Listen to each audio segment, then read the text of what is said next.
The Parliamentary Public Accounts Committee will probe land swap deals made under the Defence Ministry, the Transport Ministry's automated enforcement system, and the 1BestariNet project under the Education Ministry. The issues were raised by its Governance, Procurement and Finance Investigation Committee, led by former Auditor General Tan Sri Amrin Buang.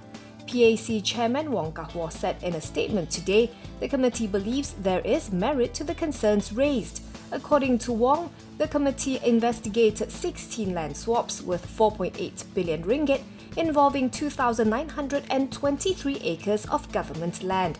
He said there were losses related to these deals made from 1995 to 2018 as a result of inconsistent methods used to determine the true value of the land, where political considerations outweighed the Defence Ministry mandate.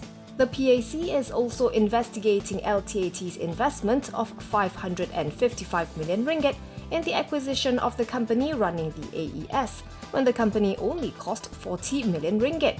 As for the 1BestariNet project, Wong said administrative weaknesses and negligence were discovered in the project, which failed to meet its targets. It was executed for 2.71 billion ringgit between 2011 and 2019.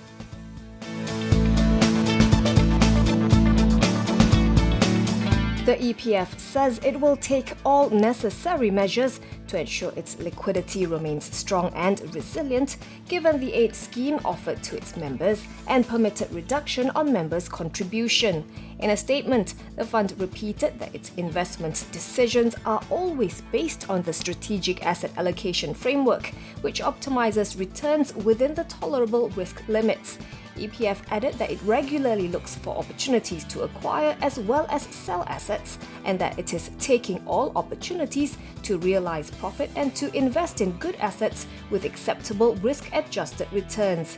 EPF on Monday unveiled the ICINA facility, which allows eligible members to get advances up to 10% of their balance in Account 1. During a media briefing on the facility, EPF CEO Tunku Ali Zakri alias said the Provident Fund will have to liquidate some of its assets to ensure there is enough liquidity for the facility, which would see it setting aside between 11 billion ringgit and 15 billion ringgit for the ICINA facility.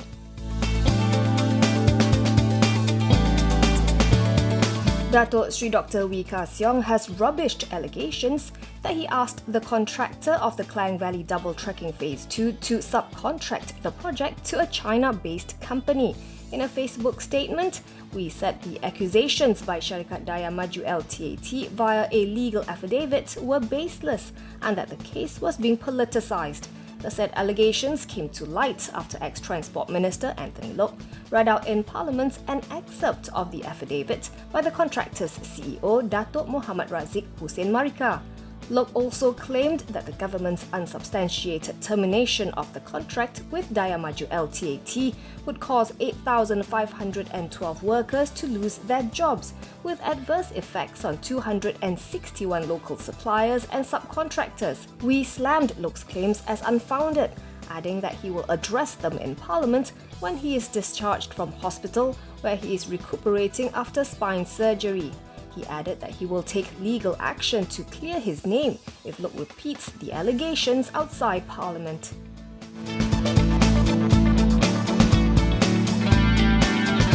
Matrix Concepts posted a 28% jump in second quarter net profit to 75.1 million ringgit, marking the highest quarterly earnings for the property developer in 5 years.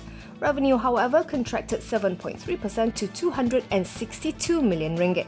The group declared a second interim dividend of 3 cents per share for FY21, bringing the total dividend payout for the financial year to 5 cents per share or 41.7 million ringgit in total. In a statement, the group attributed the growth in net profit to revenue recognition of a favourable product mix and expedited construction progress, as well as optimised sales and marketing costs amid the adoption of digital marketing efforts. It added that the improvement signalled a return to pre-movement control order operating levels. As for the first half of FY21, net profit was down 6.4% at 106.1 million ringgit, while revenue fell to 424 million amid the halt in operations due to the MCO. During the period, the group launched 3 projects with a gross development value of 353.2 million ringgit and saw an average take-up rate of 80.7% as at September 30th. Encouraged by this, Matrix Concepts plans to launch 787.3 million ringgit worth of new properties in the second half to capture market demand.